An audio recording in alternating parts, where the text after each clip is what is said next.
Hello विद्यार्थी मित्रांनो, global online मध्ये तुमचं स्वागत आहे. विद्यार्थी मित्रांनो, आजच्या व्हिडिओमध्ये आपण महाराष्ट्र लॉ सीईटी 2025 साठी लीगल ॲप्टिट्यूड या विषयामधील महत्त्वाचे कायदे या टॉपिकवरील काही महत्त्वाचे एमसीक्यू, त्यांचे आन्सर्स आणि आन्सर्सचं एक्सप्लेनेशन पाहणार आहोत. तर विद्यार्थी मित्रांनो, व्हिडिओ शेवटपर्यंत नक्की पहा.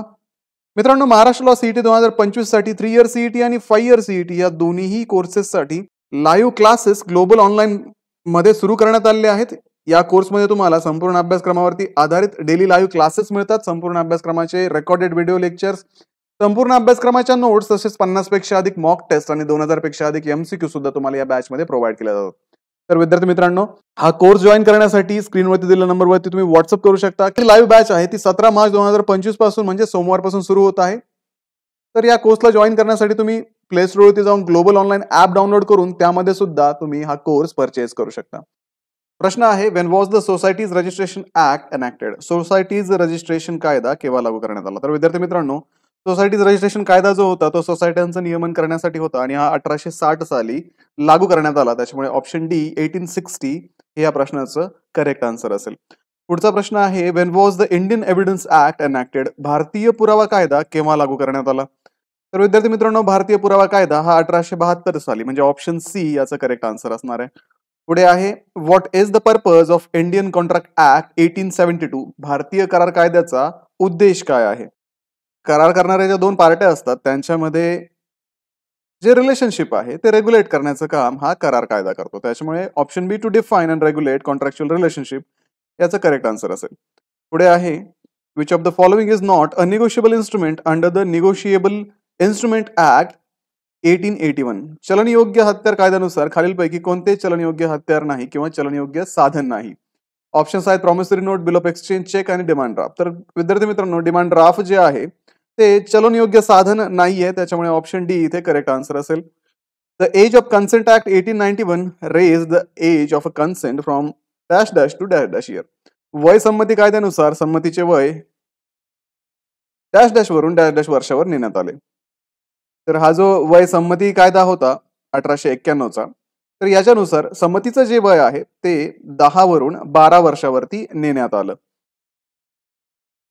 पुढचा प्रश्न आहे, the land acquisition act 1894 was enacted for what purpose? भूमी अधिग्रहण कायदा 1894 कोणत्या उद्देशाने लागू करण्यात आला?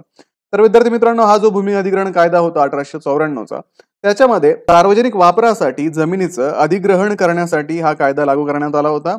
तर option C to acquire land for public purpose हे याचं करेक्ट आन्सर आहे. पुढे आहे, the Hindu inheritance removal of disability act 1928 was enacted to?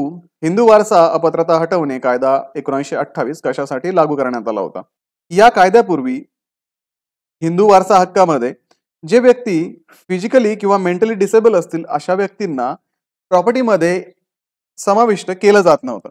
त्यांना प्रॉपर्टीचे अधिकार दिले जात नव्हते, वारसा हक्क त्यांना मिळत नव्हता. त्याच्यामुळे हा कायदा आल्यानंतर जे वारस फिजिकली किंवा मेंटली डिसेबल आहेत अशा व्यक्तींना, अशा वारसांना सुद्धा वारसा हक्क देण्याचं या कायद्यामध्ये सुचवलं होतं. तर option B allow physically and mentally disabled person to inherit property हे याचं योग्य उत्तर आहे. पुढे आहे, the Indian partnership act 1932 defines a partnership as? भारतीय भागीदारी कायदा 1932 नुसार भागीदारी म्हणजे काय?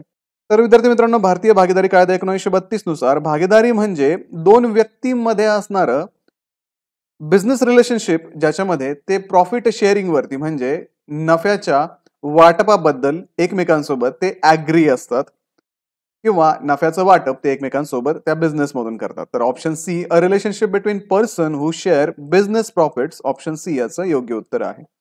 पुढे आहे, the companies act 2013 introduced which new type of company? Company कायदा 2013 ने कोणत्या नवीन प्रकारच्या कंपनीची संकल्पना आणली? तर विद्यार्थी मित्रांनो, हा जो कंपनीज ऍक्ट 2013 होता याने ओपीसी म्हणजे वन पर्सन कंपनीची संकल्पना अस्तित्वात आणली होती. त्याच्यामध्ये फक्त एक जो व्यक्ती आहे तो स्वतः कंपनी स्थापित करू शकत होता. जसं की आपल्याला माहिती आहे, प्रायव्हेट लिमिटेड कंपनीमध्ये लिमिटेड लायबिलिटी पार्टनरशिपमध्ये कमीत कमी 2 व्यक्ती तिथे लागतात, 2 भागीदार लागतात. पण या कंपनीज ऍक्ट 2013 ने ओपीसी म्हणजे वन पर्सन कंपनीची नवीन संकल्पना आणली होती. ऑप्शन बी याचं योग्य उत्तर आहे. पुढे आहे, what is the main objective of the industrial dispute act 1947? औद्योगिक विवाद कायदा 1947 चा मुख्य उद्देश काय आहे? तर याच्यामध्ये औद्योगिक क्षेत्रातील जे वादविवाद असतात त्यांना इन्व्हेस्टिगेट करणं, त्यांची चौकशी करणं आणि ते वादविवाद मिटवणं हे हा उद्देश औद्योगिक विवाद कायदा 1947 चा होता. म्हणून option C to investigate and settle industrial disputes हे याचं करेक्ट आन्सर आहे. पुढे आहे the limited liability partnership LLP act was enacted in which year. मर्यादित दायित्व भागीदारी LLP चा कायदा कोणत्या वर्षी लागू करण्यात आला? तर हा जो कायदा होता 2008 साली लागू करण्यात आला होता. म्हणून ऑप्शन डी 2008 याचं योग्य उत्तर आहे. पुढे आहे the Hindu succession act 1956 applies to which religions. Hindu वारसा कायदा 1956 कोणत्या धर्मांना लागू होतो? तर हा हिंदू वारसा कायदा 1956 चा जो होता तो हिंदूंना, बुद्धिस्ट लोकांना, जैन लोकांना आणि सिख लोकांना म्हणजे या सगळ्या रिलिजन्सला, या सगळ्या धर्मांना हा हिंदू सक्सेशन ऍक्ट 1956 चा लागू होतो. ऑप्शन सी इथे योग्य उत्तर आहे. पुढे आहे the arm force special power act AFSPA was first enacted in which year. सशस्त्र सेना विशेष अधिकार कायदा AFSPA प्रथम कोणत्या वर्षी लागू करण्यात आला? तर 1958 साली हा सशस्त्र सेना विशेष अधिकार कायदा AFSPA लागू करण्यात आला होता. म्हणून ऑप्शन सी याचं योग्य उत्तर आहे.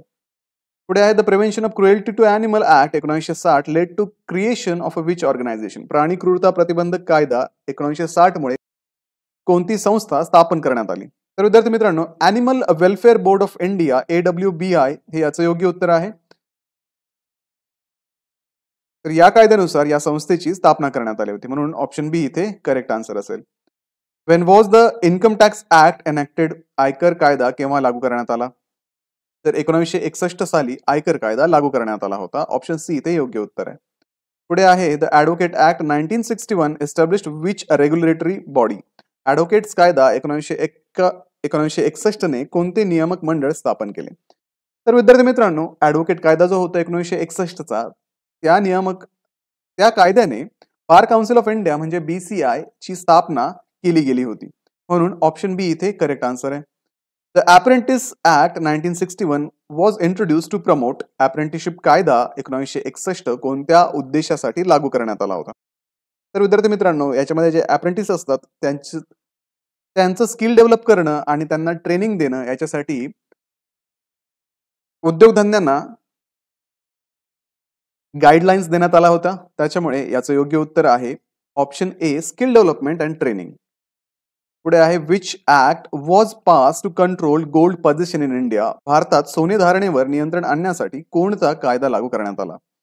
तर विद्यार्थी मित्रांनो, गोल्ड कंट्रोल ऍक्ट 1962 जो आहे हा कायदा लागू करण्यात आला होता भारतामध्ये गोल्ड पोझिशनसाठी. तर या कायद्यानुसार नागरिकांना त्यांच्याकडे सोन्याची नाणी आणि सोन्याच्या विटा ज्या असतात ते धारण करण्यासाठी इथे मज्जाव करण्यात आला होता आणि त्याचं कन्व्हर्जन दागिन्यामध्ये करणं आणि अथॉरिटीजला ती गोष्ट रिपोर्ट करणं हे या कायद्यामध्ये सुचवण्यात आलं होतं. त्याच्यामुळे ऑप्शन सी याचं योग्य उत्तर आहे. पुढे आहे the unlawful activities prevention act UAPA was enacted in which year. बेकायदेशीर कृत्य प्रतिबंध कायदा UAPA कोणत्या वर्षी लागू करण्यात आला? तर हा जो UAPA होता हा 1967 साली म्हणजे ऑप्शन बी इथे योग्य उत्तर आहे. पुढे आहे the wild life protection act 1972 aimed at. वन्यजीव संरक्षण कायदा 1972 चा उद्देश काय होता? याच्यामध्ये ऑब्व्हियसली वन्यजीवांचं संरक्षण करणं असेल. म्हणून protecting wild animals, birds and plant. Option C इथे योग्य उत्तर आहे. The consumer protection act 1986 was replaced by which new act. ग्राहक संरक्षण कायदा 1986 कोणत्या नवीन कायद्याने बदलण्यात आला? तर हा जो 1986 चा कायदा होता कन्झ्युमर प्रोटेक्शन ऍक्ट, ग्राहक संरक्षण कायदा, तो पुढे कन्झ्युमर प्रोटेक्शन ऍक्ट 2019 ग्राहक संरक्षण कायदा 2019 ने बदलण्यात आला. याच्यामध्ये काही नवीन गोष्टी ऍड करण्यात आल्या जसं की ई कॉमर्स बिझनेस त्याला सुद्धा या ऍक्ट खाली ऍड करण्यात आलं. त्याच्यामुळे ऑप्शन सी इथे योग्य उत्तर आहे. The right to information RTI act was enacted in which year. माहितीचा अधिकार कायदा कोणत्या वर्षी लागू करण्यात आला? तर माहितीचा अधिकार कायदा हा 2005 साली लागू करण्यात आला होता. ऑप्शन सी इथे योग्य उत्तर आहे. The right to education RTE act 2009 ensures free education for childrens aged. शिक्षणाचा अधिकार RTE कायदा 2009 कोणत्या वयोगटातील मुलांसाठी मोफत शिक्षणाची हमी देतो? तर विद्यार्थी मित्रांनो, या कायद्यानुसार 6 ते 14 वर्ष वयोगटातील जे मुलं आहेत त्यांना मोफत शिक्षण मिळवण्यासाठी हा कायदा बनवण्यात आला होता. त्याच्यामुळे ऑप्शन बी 6 to 14 इयर्स हे याचं करेक्ट आन्सर आहे. The environment protection act 1986 was enacted after which disaster. पर्यावरण संरक्षण कायदा 1986 कोणत्या आपत्तीनंतर लागू करण्यात आला? तर हा जो कायदा होता तो Bhopal gas tragedy, option A. तर या ट्रॅजेडी नंतर, भोपाळ गॅस दुर्घटनेनंतर हा कायदा अंमलात आणण्यात आला होता. त्याच्यामुळे ऑप्शन ए ते योग्य उत्तर आहे. The protection of woman from domestic violence act was enacted in. घरगुती हिंसाचारापासून महिलांचे संरक्षण कायदा कोणत्या वर्षी लागू करण्यात आला? तर हा जो protection of woman from domestic violence act होता हा 2005 साली लागू करण्यात आला होता. ऑप्शन सी ते योग्य उत्तर आहे. The scheduled caste and scheduled tribe prevention of atrocities act was enacted in which year. अनुसूचित जाती आणि अनुसूचित जमाती छळ प्रतिबंध कायदा कोणत्या वर्षी लागू करण्यात आला? तर हा जो कायदा आहे तो 1989 साली लागू करण्यात आला होता. ऑप्शन ए इथे करेक्ट आन्सर आहे. तर विद्यार्थी मित्रांनो, हे होते महत्त्वाचे कायदे. या विषयावरील काही महत्त्वाचे एमसीक्यू, आपण त्यांचे आन्सर्स आणि आन्सरचं एक्सप्लेनेशन पाहिलेलं आहे. अशाच व्हिडिओसाठी ग्लोबल ऑनलाईनला सबस्क्राईब करा, तुमच्या मित्रांना हा व्हिडिओ शेअर करा. आणि आमची जी बॅच 17 मार्च 2025 पासून सुरू होत आहे 3 इयर सीईटी आणि 5 इयर सीईटी साठी, त्या बॅचला जॉईन करण्यासाठी स्क्रीनवरती दिलेल्या नंबरवरती तुम्ही व्हॉट्सअप करा किंवा प्ले स्टोअरवरती जाऊन ग्लोबल ऑनलाईन ऍप डाउनलोड करून त्यामध्ये सुद्धा हा कोर्स तुम्ही परचेस करू शकता. तर भेटूया अशाच पुढच्या व्हिडिओमध्ये. तोपर्यंत एक्झामचं प्रिपरेशन करत राहा. थँक्यू.